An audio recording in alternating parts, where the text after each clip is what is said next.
Don't be saying too much about Iran. They said that we're cool. They said that we are cool. They said African Americans have been through a lot.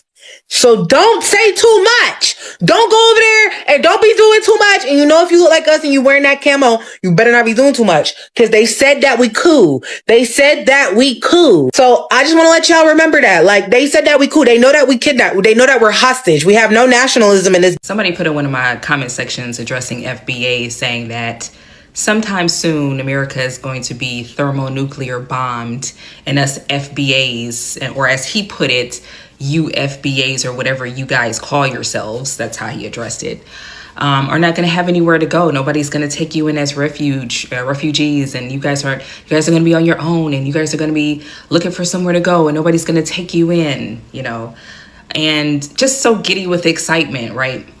And it just amazes me the amount of hate that people can have for a group that has done absolutely nothing to them. A group that has not affected their life at all. A group that doesn't, essentially really has nothing to do with them, doesn't affect them. The only thing that we do is try to focus on ourselves, and that pisses them off to the point where they want to see harm, physical, unaliving harm happen to us. How many videos have we seen of this? I might have played this other clip for y'all of this other like African chick that's sitting in her car talking ish about Iran coming to get the Iran people gonna go get you. Because the Iran people is coming for you. They're coming for you. I know how the Iran people do things over there. They will come for you. And you cannot come to Africa. You cannot run here. We have too many people here, or too many things going on here. We cannot have you here too. You know, we in education is bigger. It's bigger in this country. What? So, you know, typical babbling buffoonery that we have been seeing for these last couple of years coming from these folks, right? And you want to see harm come to a group of people that has done nothing to you. Ain't did nothing to you, don't affect your life at all. But you so pissed off that we say, oh, well, we not African, we not from Africa. We tell it like it is. We show pride in ourselves. We want to focus on ourselves. We delineate. We not putting nobody else above us or before us. And that pisses people off to the point where they just want to see harm. You see how giddy with excitement she was about Iran doing something to America and it affecting FBAs and saying, oh, well, you guys won't be able to come to Africa. You guys can't see. Don't come over here looking for us, honey. We wasn't going to come over there. Trust me, if something happened, some bomb or whatever, come over here, I will gladly be buried right underneath this soil, but I ain't going over there. Okay? And I mean that. I mean that. So whatever you think is going to happen, you think somebody going to come running over there? No, that's fine. They can bury me in the soil and I'll just be reincarnated into another body, because that's how it works. I'm not worried about it. But so it just baffles and amazes me how people just hate a group so much that ain't got no smoke for the people that's actually doing harm to them. Won't talk about none of this shit that's going on in their nations, but they want to see harm come to us. That's the level of envy and jealousy. Jealousy and envy are deadly emotions. If you wasn't already aware of that. I'm just saying, be aware. They're gonna draft you. Yes, they're gonna fucking draft you. Get used to it. All you people doing TikTok dances and YouTube shorts, guess what? You're gonna get drafted or go to jail. See, I've been trying to warn you for a long time. Like, go take my username and go look back how many times I've been making jokes about being drafted. I even have a whole playlist on YouTube on how to avoid the goddamn draft. I've been putting out for the past 3 damn years. I've been telling you about Iran. I've been telling you about the other country with that starts with the I, that has the blue star as their flag. I've been telling you about this. No. A lot of people get offended. Well, you're now gloating. No. It's not about gloating. It's about when someone's right consistently. Maybe, just maybe, I just call me crazy. Maybe it's time to shut up and listen. All right, let me tell you how this next thing is gonna unfold. You're gonna get drafted. But here's the whole thing. It's gonna come down to people saying, well, this disqualifies me. Oh, I got this conviction, or I smoked this, I smoked that. No. That is not how this works. If you go back to NBC News on April of 2008, almost 20 years ago, they were letting felons into the military. There were people with manslaughter convictions who were allowed into the military because it got that bad with Operation Enduring Freedom and Operation Iraqi Freedom. I was there. I know. I was in the damn army. I know who the fuck I served with. There's a reason why so many of those damn guys were murdering psychopaths. They were convicted murdering psychopaths. They're gonna draft you. I don't know what else to tell you, man. Like, bruh, there's a reason why I moved out in the middle of nowhere. I made myself an enemy to the freaking cops here and an enemy to the freaking local military. They know to not even show up here. They know. They already know. There's no point in you sending MPs here because all that's gonna happen is either I'm gonna go or they're gonna go. Pick one. They know that. But I've been trying to prepare you for all these years. I've been saying, don't trust the government. Don't get too cozy with the freaking cops. The same cops who you're cozy with are going to be the same bastards who's going to come to your house and ship your ass off if you refuse to go to war. It's gonna be local cops and damn MPs. I told you. I've been trying to freaking prepare you. Get a farm. Even if you got a co-sign with family, with fucking family or freaking spouses, do it. I've been trying to tell you. So maybe at this point, people can just start listening and just stop arguing. Just saying, man. Listen, man. Iran ain't just making threats, bro. They warning you of what's coming.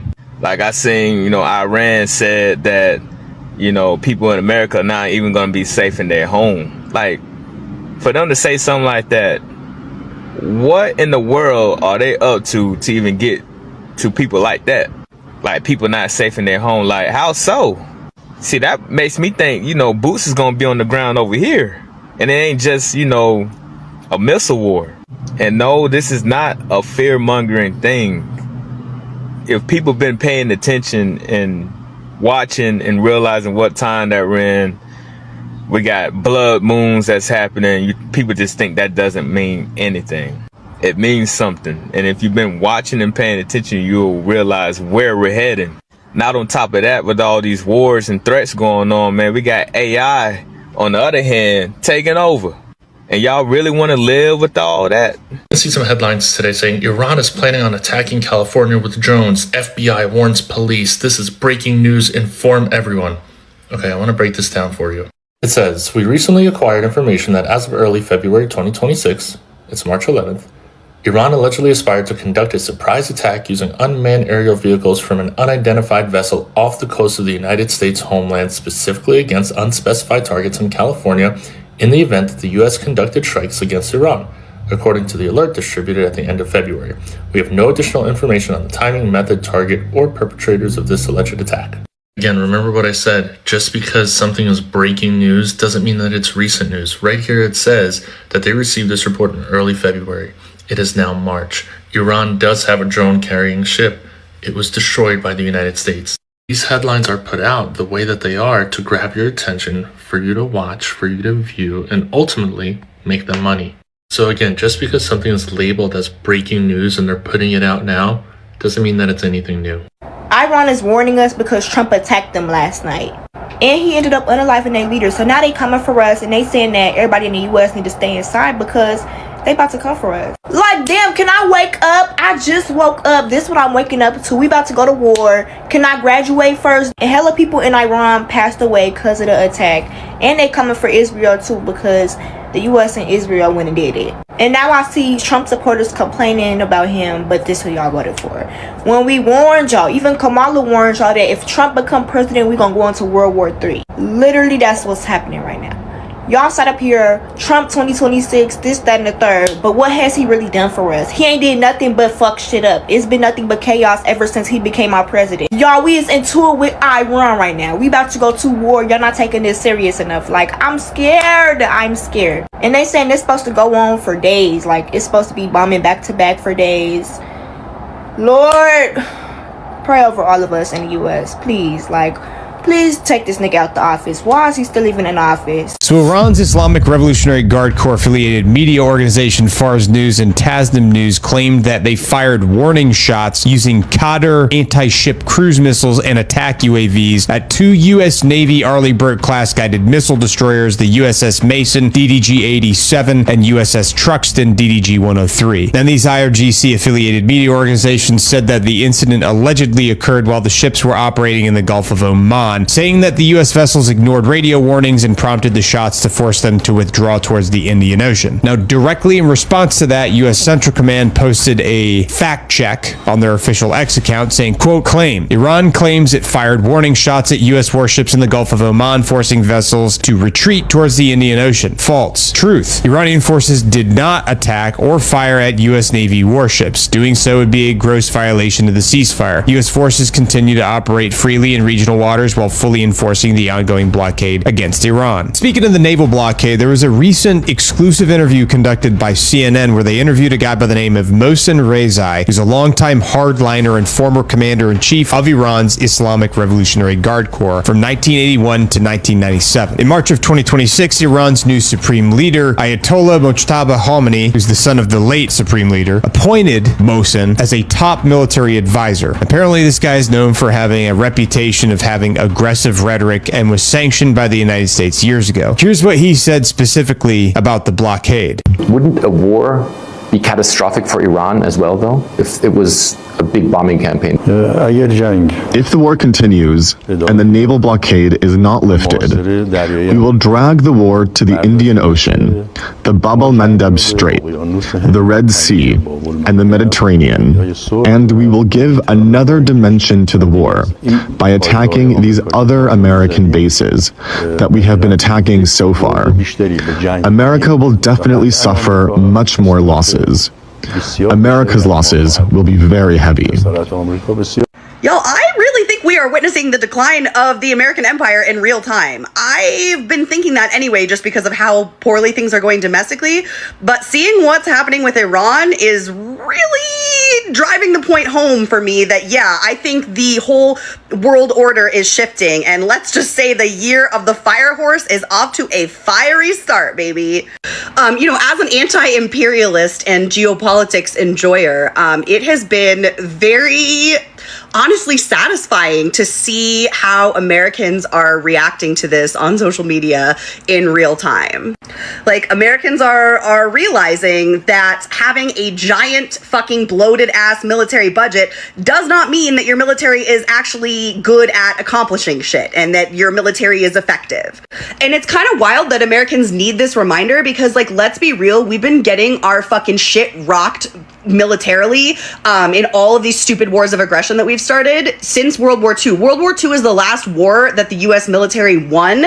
And, like, let's be real, the Soviets did all of the fucking heavy lifting on that, and then we just kind of came in at the end and took credit, and then we won in Japan by dropping 2 nukes. Like, that's not, we didn't win via military engagement. Like, 3 F-15 fighter jets got taken down in the same day, and y'all want me to believe that that was friendly fire from Kuwait?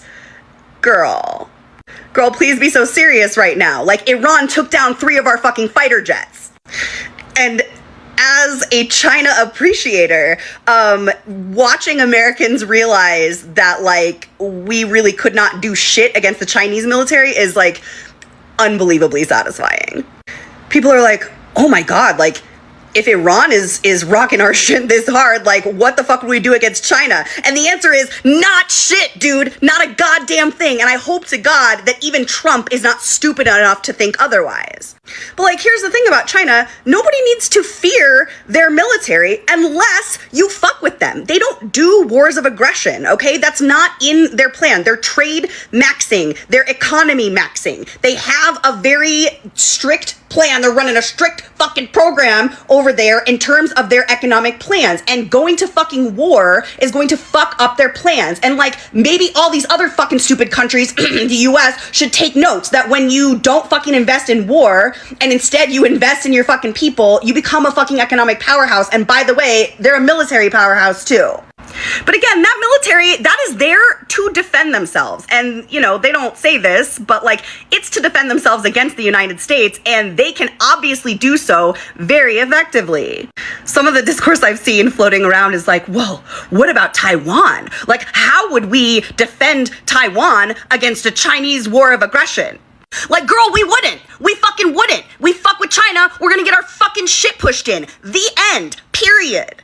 But again, not something that we need to worry about, because China is not launching any fucking wars of aggression, especially not on their own territory, which is what Taiwan is. They're not going to fucking do that.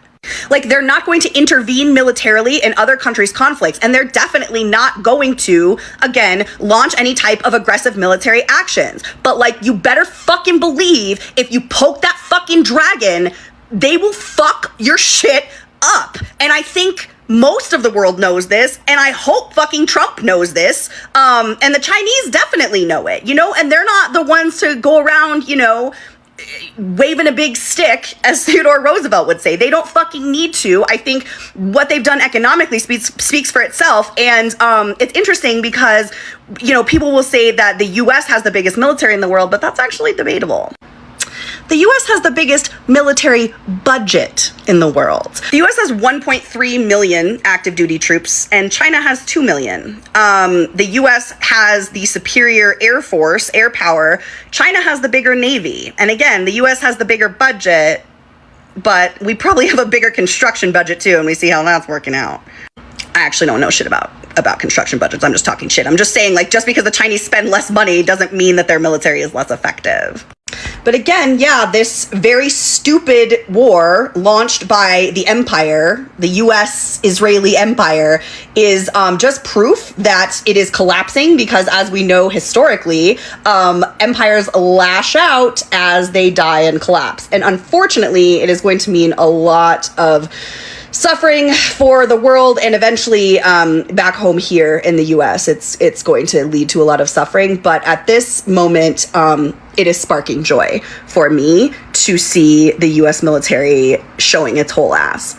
We have major breaking news right now. According to NBC News, Iran sent a communique to the Trump administration warning them that if Trump attacked, Iran would activate a network of sleeper cells in the United States for attacks in the United States of America. This is breaking right now. The message got to Trump through an intermediary at the Group of Seven summit in Canada last week, which Trump left early.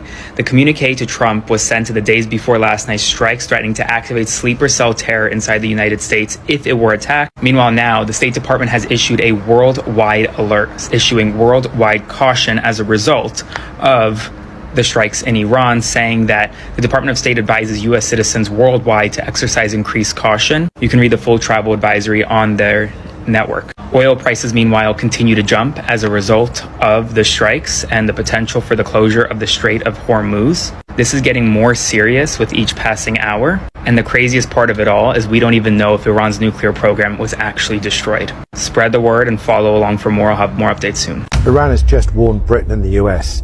This will be very painful and regrettable.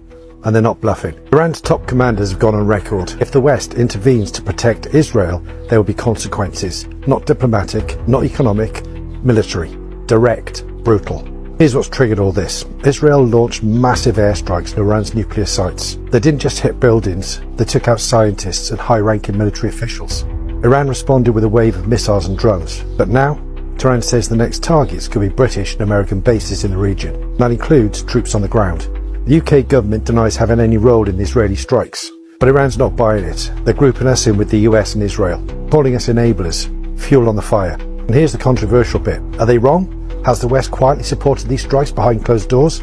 Or is Iran just looking for a bigger enemy to distract them from their failures at home? Let's not kid ourselves. This isn't just chest beating from Tehran. Iran's not some backroom bully. They've got reach. They've got weapons. They've got regional proxies ready to stir the pot from Iraq to Lebanon. And Israel's not exactly pulling punches either. One top Israeli official said, if Iran retaliates again, Tehran will burn. That's not diplomacy, that's a fuse already lit. So now the West is sitting on the edge of a knife. If we step in to back Israel, we risk war, real war, with soldiers, airstrikes, fuel shortages, and body bags. Not headlines, history.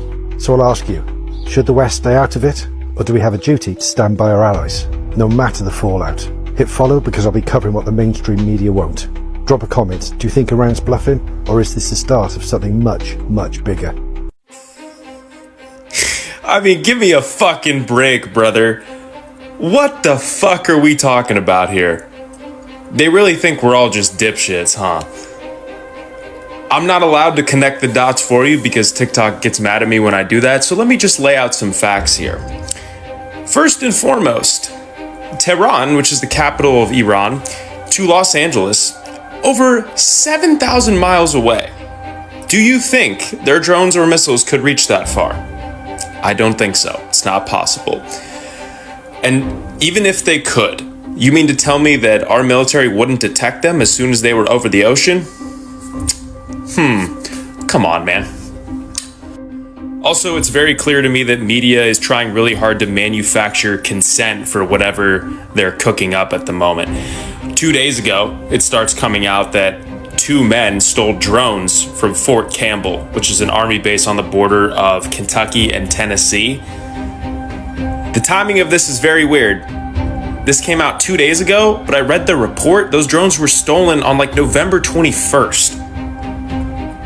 Are you shitting me? So they waited like 3-4 months to put that out? That makes sense. Also, just the logistics, just the concept that 2 random civilians could walk into a heavily secured army base, waltz into the drone inventory, take a couple and just walk out and nothing would happen to them, but they just so happen to have full pictures of their body and most of their face? Okay, dude. Yeah, that makes a lot of sense. Totally nothing fishy going on. That's awesome. The old leader of Iran was unalived. The new leader has been chosen. And shit finna get real. Well, not for us, for the white folks. And I explain why I said that in this video. First thing first, the new leader. Y'all remember this baby, the 14-month-old that got unalived during the war on February 28th? Well, that is the new leader's niece. The new leader is the son of the old leader, and he hates the U.S. worse than his dad did. Not only did he lose his dad February 28th, but he also lost his wife, his son, his brother, and his niece. He said he not backing down, and they also got U.S. hostages. However, why I said it's about to get real for the white folks, because he said these black folks already had it hard enough in the U.S. I am letting them go at no cost. And before y'all get in my comments, this is not me making this shit up. He said that. Listen to this. Some black hostages and some female hostages will be released from the American embassy compound. Is that true?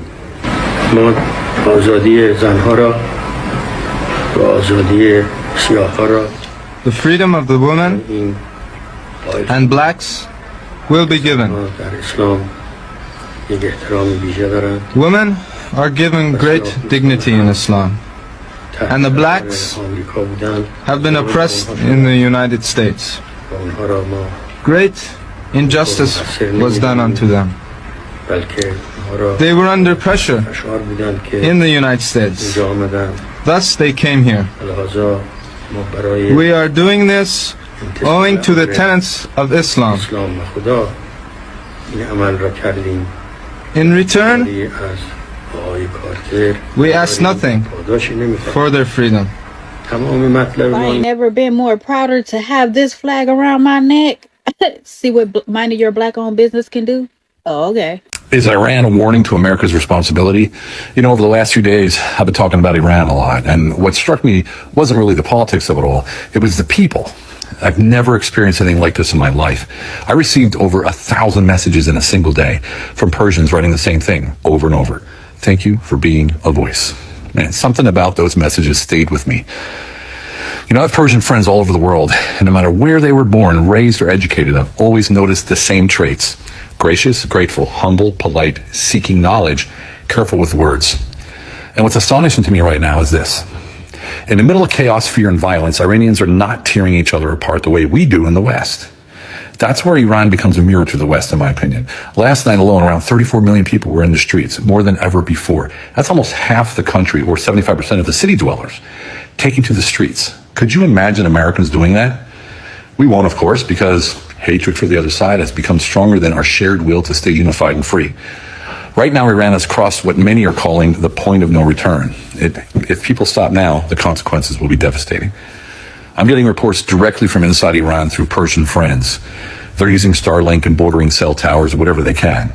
You know, the information is sparse, but it's real. Iranians are saying something very simple. The system destroyed our lives and we want out. That's it. So where are the voices that claim to care about civilians? Where are the celebrities, the moral crusaders, the people who scream outrage when it fits their ideological narratives? But now, just silence. Well, you can't claim moral superiority while excusing a regime that murders women for refusing the hijab, executes protesters, and cuts off a nation of 80+ million people from the internet, water, and electricity. You can't pretend to care about Palestinians while ignoring Iranians being shot, tortured, and murdered by the Islamic Republic. This is a conscious choice that you're making, a choice to protect ideology, excuse Islamism in the name of Western agenda, and a deliberate choice to look the other way while millions suffer. Look, this isn't my fight. I'm not Persian. I've never lived in Iran, and I have no political stake there either, but I do have Persian friends, many of them. Like Faiza, a former employee who wrote me from Germany yesterday. She told me she hasn't heard from her parents or her brother in days. And she said, the silence is the worst part, that nobody speaks of it at all in Europe. Another friend sent me photos of messages sprayed on buildings in Iran. You fire bullets, I raise my voice. Another one was, we fight, we die, we take Iran back. And the one that gave me the biggest chills were, we must rise, stand tall, and run to our last breath for these days of our youth. Man, that gives me chills. I can't imagine people in the West writing that today. If they did, it would just be to take a selfie and post it on social media. In the end, the global Persian population is showing us what unity actually looks like, through restraint, dignity, and cohesion. As someone who went to war, I can't imagine standing unarmed with no protection facing tanks and live fire. Their courage is beyond my comprehension. If you really want to understand why I started Take America Back, this is a big reason. It's a situation we must avoid, and we can avoid it if we act now, by training citizens to step into leadership at the lowest levels. School boards, city councils, local government, rebuilding from the bottom up. Iranians didn't think this would happen to them either. Not before 1978, and then a hostile takeover of their country in 1979 changed everything overnight. 47 years later, a generation later, here we are. So here's a question I want to leave you with. Are we going to wait until the only option left is fighting in the streets, risking our lives just to be heard? Or are we going to act now, together, before it comes to that? To my Persian friends, your unity, your restraint, your clarity and under pressure, it deeply moves me. I'm listening to you, I'm watching you, and I'm learning as much as I can. And I'll keep speaking because you deserve peace and freedom. Look, if you want to be part of the solution, click the Patreon link in my bio and join Take America Back and keep speaking out for our Persian friends. So guys, for obvious reasons, I've really had a lot of doubts whether or not I should make this video. But at the end of the day, I decided that I'm going to make this video because the kind of community of people that I have on my channel are the kind of people that are understanding, the kind of people that are open-minded, and they understand things. You know, we talk over here, we disagree sometimes, we agree on many things, but we are still family, we are still friends, we keep having these discussions. Now guys, I would like to react to only a few parts of this video. One that is most important to me and to you people, and you know, I know the kind of relationship that we have, me and you, and I know for most of you, you are waiting for that reaction. Now there's this African lady that has upset most of you, if not all, and you are justified to think however you are, you are justified to feel the way that you're feeling, because whatever she said is really unreasonable for one, and it's something that is not well thought out, and she does not understand the kind of impact that has on you people, and anyone else would feel offended. If I were in your shoes, of course I would feel offended, I would not be happy about that. Now the comment she made about you people not being able to come to Africa, you people not being able to have a place that will host you, you know, like I do not understand how someone can be very insensitive like that, to make such a comment, and then you leave it to go out there. You don't know who it's going to get, and it has gotten to you people, and most of you actually, you know, like feeling a certain kind of way about African people, and there's a lot of things that you have said, there's a lot of things that black people have said in general. There are things that were ongoing, you know. The relationship between Africans and African Americans is not even at its best. It's something that is a work under progress, and you do not afford, you as a black person. Now let me talk to black people, African people that are watching me right now. Whatever comes to your mind and you think that it's important for you to share out there, look at how that is going to impact someone. You know, there are weak people watching you. That kind of information that you're giving about these people is going to get to them. Make sure that you're thinking about that. Look at the consequences of what you have done. Now, as I always say here, you know, sometimes it's easier said than done, but I will stand for what I always say over here, that when you have a person from your community, for example, talk about an Asian who is coming out and saying stupid things about, you know, a certain kind of people, a certain race of people. For example, we have done a video in the past where an Asian man, an Asian American, came out here and said that he's daring black people to actually boycott the Asian businesses. Now, what happened after that is black people went ahead and boycotted their businesses. Some of them actually did a total ban. And that is a consequence of a foolish person, one person that has decided to tarnish the name of all the Asian people that are within the vicinity of black people. And he has costed a lot of people a lot of money. A lot of relationships have broken because of him. Because, you know, if you are African, you're speaking for the rest of us. It doesn't matter if you're in Ghana, if you're in Kenya, in Uganda, or whatever country that you're in. You are speaking for all of us. We were not there when you were thinking crazy like that. We did not help you to make that decision. We did not give you that information. We did not have a sit down to decide that, you know, when black people have this and that, they are not going to come to our countries. We did not have that discussion. Yeah. And when you come out here and say something as crazy and dumb as that, you are impacting all of us. Now I have a whole community of people that are looking at me some type of way, and I have to explain this to them simply because you decided to not use your brain wherever you were, and you decided that that is the best thing that you can say on camera. And thankfully to technology, every fool can now have a camera and on it and actually make videos and post, unfortunately. Now guys, I am apologizing on behalf of African people. Just know that this person is not speaking for all of us. This person is from whatever country they come from. They are not speaking for Kenyans, they're not speaking for East Africa, they're not speaking for South Africa, they're not speaking for the rest of the African countries. Now, for those that don't know, Africa is a continent, and then it has a couple of countries in there. So this woman is not speaking for all of us. Yeah, please just, I know it's hard, but please just try to understand that part and forgive all of us on behalf of that woman. Now, enough talk about that. The people of Iran have said it countless times. We have done a video in the past. I don't know if you people still remember that there's a video that I have done in the past where we talked about the Iran government sending their message to black Americans, to you guys. They sent a message to you and told you that they do understand that you are in bondage and you are with this kind of leadership that is against you, people that are fighting you every single day, people that do not like you. You have a lot of things you're battling. Now that is what was in that letter. If you have not watched that, you can go to my channel, scroll down a bit, maybe 2 weeks before this. You will find that video that was talking about the letter that was sent to America, to black Americans specifically, in the FBA, that was talking about that. They said that they do understand you're not part of it. When they're having these fights with white people, they know that you're not part of it.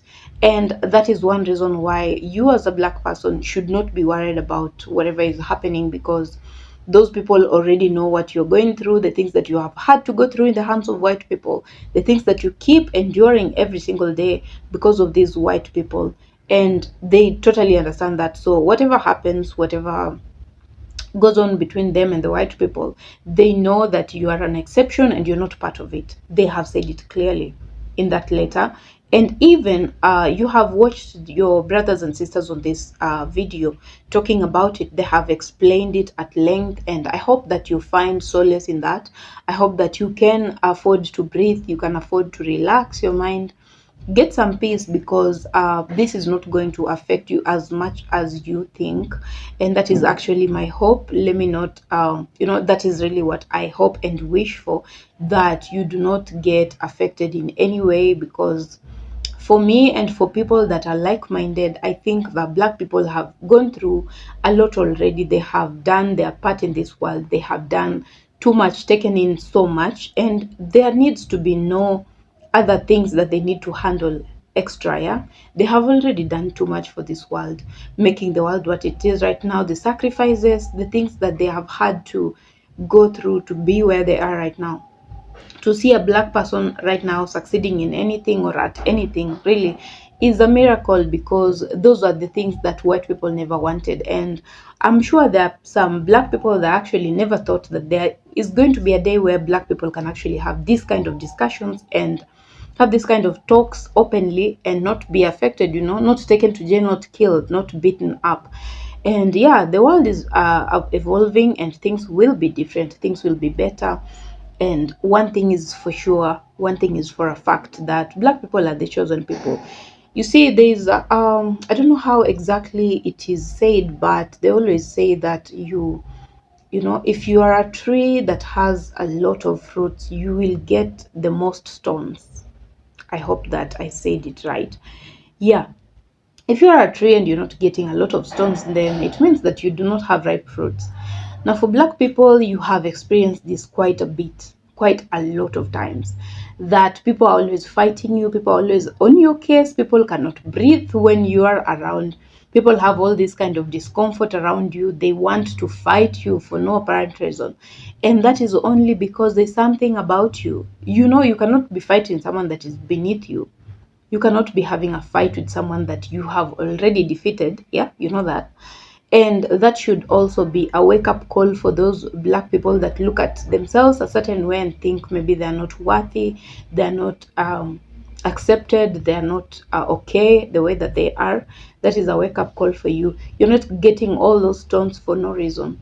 There's something that people are seeing in you that you maybe see about yourselves, or you might very likely not see about you. There's a lot of good that is in you, within you, and that people of the other races do not have, and that's why they keep feeling like they have to talk about Black people every now and then. They have to find trouble for you, they have to fight with you sometimes, whether or not you are engaging. Yeah, so that is just the basic reason that you're the chosen people, and for that reason you should feel the kind of peace that you deserve, and do not get these things into your head so much. Let them pass, they will pass. A lot has passed before, and these too shall pass. So guys, I hope that you're also keeping safe wherever you're watching me from. Good morning, good afternoon, good evening.